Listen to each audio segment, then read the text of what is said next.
안녕하세요. 2021년 사회복지학부 학술부 최종정원입니다. 여러분들이 어려워하거나 궁금해하는 정보들에 대해 다루며 학교생활 적응을 돕기 위한 학교생활 길잡이 시작하겠습니다. 고등학생 때는 발표할 일이 적었는데 대학생이 되니 과제로 발표를 하는 순간들이 많아졌을 거예요. 어떻게 발표를 해야 하는지도 모르겠는데 당장 발표를 하라니 되게 무섭죠. 그래서 이번에는 발표 어떻게 해야 하나요? 라는 질문을 중심으로 얘기해 보려고 합니다. 먼저 어떻게 생각해야 조금이라도 긴장을 덜할 수 있는지에 대해 얘기 나눠보도록 할게요. 발표라는 단어만 들어도 되게 떨리실 것 같아요. 많은 사람들 앞에서 발표한 경험이 적고 준비한 건 많은데 어떻게 다 전달해야 할지 막막하기만 하니까요. 실수하고 싶지도 않으니까 부담감이 더 크죠. 그런데 발표는 누구나 떨릴 수밖에 없어요. 그렇기 때문에 실수할 수도 있고요.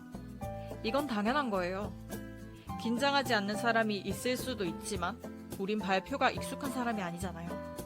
설령 긴장하지 않더라도 사람이니까 실수할 수도 있고요. 그러니까 발표할 때 실수하지 말아야지 하고 생각하시면 실전에서 실수했을 때 제대로 대처하지 못할 가능성이 높아요. 그러니까 실수하더라도 잘 대처하고 수습하면 되지 라고 생각하시면 압박감을 덜 수 있어요. 리포트나 보고서 같은 글을 쓸 때 우리는 글을 쓰기 전에 계획부터 세우죠. 그것과 마찬가지로 발표할 때도 계획을 세우셔야 합니다. 여러 가지 있을 수 있어요. 공간은 어떻게 되는지, 가장 졸린 식사 이후 시간대에 발표를 하는지, 어떤 목적을 가지고 발표를 하는지.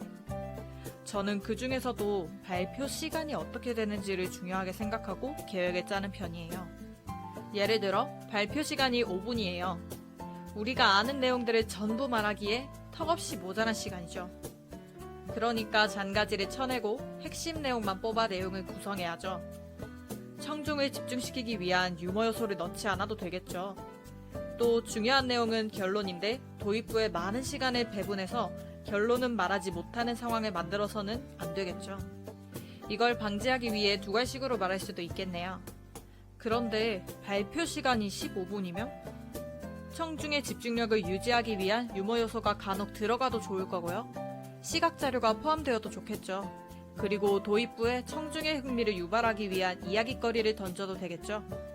이런 식으로 발표 시간에 따라서 우리는 어떻게 발표해야 할지를 간단하게라도 계획해봐야 합니다.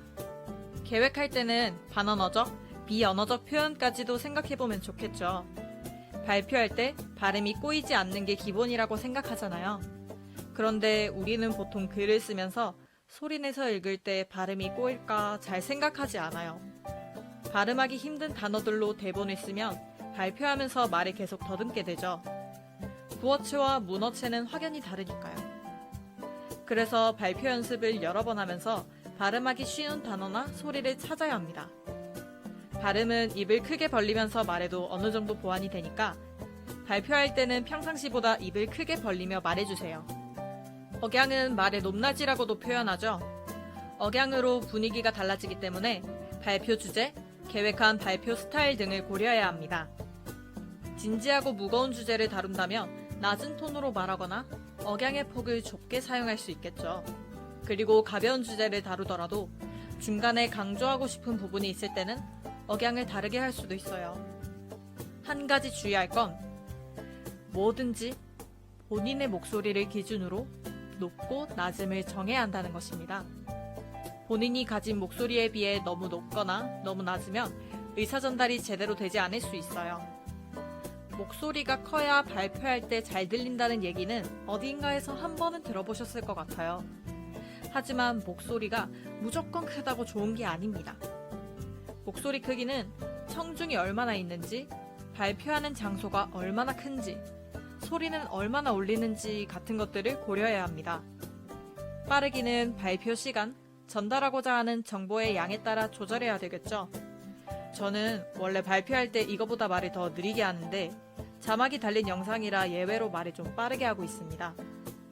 이건 시간을 재면서 연습하는 게 가장 좋아요. 이때 발표 시간을 꽉 채우기보다는 여유를 두는 것이 변수에 대응하기 좋습니다. 강조법은 앞에서도 살짝 언급해드렸어요. 다시 정리해서 말씀을 드리자면 3가지 정도로 말할 수 있어요. 강조하고자 하는 부분에서 목소리를 크게 내는 것. 다른 부분들보다 느리게 말하는 것. 강조할 부분을 말하기 전에 공백을 두는 것. 제가 지금 이걸 말하면서 조금 과장되게 표현하긴 했는데 익숙해지시면 자연스럽게 강조하실 수 있게 돼요. 앞에 나온 것들은 말, 그리고 목소리와 연관이 됐었죠. 그런데 이게 다 갖춰졌어도 청중과 눈을 맞추지 못하면 그건 좋은 발표가 될 수 있을까요? 땅을 보거나 한 곳만 바라보면서 경직돼 있으면 아무리 내용이 좋아도 자신감이 없는 것처럼 보이겠죠. 그래서 발표할 때는 청중의 얼굴을 보거나 청중과 청중 사이를 보는 것이 좋습니다. 이때 발표를 잘 들어주거나 리액션이 좋은 사람들 위주로 보셔도 되고 나중에 긴장이 풀리면 여러 청중을 보는 것이 좋아요. 너무 자주 고개를 돌려도 산만해 보이니까 두세 명 정도 번갈아 보는 게 적당하단 거 기억해 두시길 바라요. 발표할 때 무의식적으로 하는 소리를 많이 내세요. 내용이 기억나지 않아서 시간을 벌기 위해 자주 저런 소리를 내요. 그런데 차라리 침묵하거나 앞에 했던 말을 한 번 더 얘기해서 시간을 버는 것이 낫습니다. 그러면 침묵하는 시간 동안 청중이 다시 발표에 집중할 수 있게 하고 뒷내용을 강조하는 것처럼 보여서 자연스럽게 넘어갈 수 있어요. 발표할 때 몸을 계속 건들거리거나 머리카락을 만지는 것처럼 무의식적인 행동들을 스스로 통제할 수 있어야 해요. 무의식적 행동이 청중의 집중력을 떨어뜨리기 쉬우니 주의해주세요. 제가 이 콘텐츠를 만들기 위해 교수님께 자문을 구했었어요. 그때 교수님께서 가장 강조하고 싶다고 말씀하신 부분이 바로 대본입니다. 결론부터 말하자면 대본 쓰지 마세요. 대본을 보고 발표하면 신뢰도가 떨어지고 변수에 대처하기 힘들어요. 중요하지 않은 단어나 조사 하나까지 다 외우려고 해서 좋지 않습니다. 발표 시간이 3분, 5분 정도면 대본을 통째로 외울 수 있겠죠. 그런데 보통 발표는 적어도 10분이고 보통은 15분에서 20분 정도로 해요. 그때는 대본이 오히려 독이 되지 않을까요?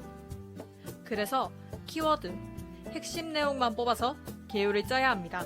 개요만 짜게 되면 대본 쓰는 시간이 줄어서 발표를 연습할 수 있는 시간이 많이 늘어나요. 그리고 발표할 때 일어날 수 있는 돌발 상황에 빠르게 대처하는 능력도 기를 수 있답니다.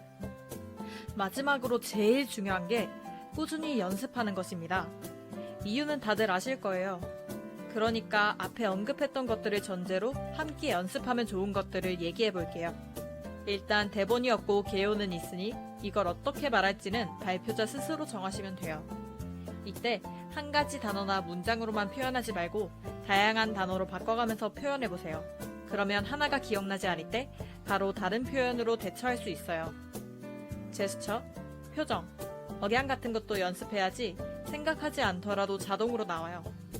연습할 때는 친한 친구나 가족 앞에서 연습하는 게 가장 좋은데 그게 어려우면 인형이라도 앞에 두고 연습하는 게 좋습니다. 특히 시선 처리에 가장 좋으니까 상대의 눈을 바라보는 연습을 하시길 바랄게요. 발표하는 장소에 미리 가서 교탁에도 서보고 마이크 음량도 체크하면서 익숙해지시는 것도 긴장을 풀기 위한 방법이라는 점 명심해주세요.